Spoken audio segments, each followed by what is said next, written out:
আকাশ ঢাকা মেঘে আর ঢেউয়ের তীব্রতায় কাঁপছে উপকূল। বঙ্গোপসাগরে সৃষ্ট নিম্নচাপের প্রভাবে প্রচণ্ড উত্তাল সমুদ্র। আবহাওয়া অফিস বলছে, এ পরিস্থিতিতে দেশের 15 জেলা ও দ্বীপ এলাকায় 1 থেকে 3 ফুট উচ্চতায় জলোচ্ছ্বাসের আশঙ্কা রয়েছে। সমুদ্র বন্দরগুলোকে দেওয়া হয়েছে 3 নম্বর স্থানীয় সতর্ক সংকেত।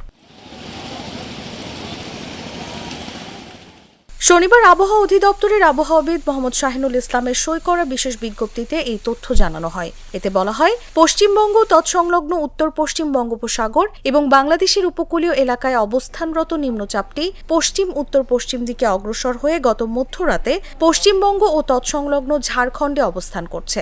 এটি আরও পশ্চিম উত্তর পশ্চিম দিকে অগ্রসর হতে পারে।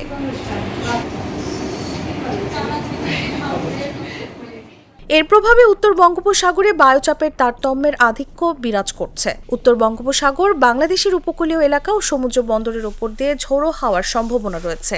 এ অবস্থায় চট্টগ্রাম, কক্সবাজার, মোংলা ও পায়রা সমুদ্র বন্দরকে 3 নম্বর স্থানীয় সতর্ক সংকেত দেখিয়ে যেতে বলা হয়েছে।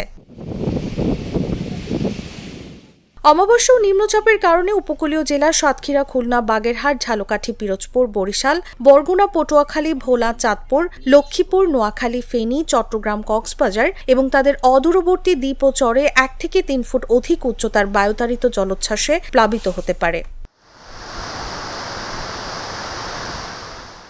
সেই সঙ্গে উত্তর বঙ্গোপসাগরে অবস্থানরত সব মাছ ধরার নৌকা ও ট্রলারকে পরবর্তী নির্দেশ না দেওয়া পর্যন্ত নিরাপদ আশ্রয়ে থাকতে বলা হয়েছে।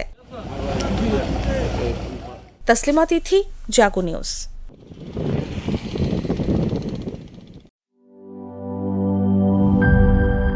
বান্ডেল থাকলে প্রতি সেনমানিতে টাকা বাঁচবে। বিকাশ সেনমানি বান্ডেল কিনে জিতুন প্রতি লেনদেনে।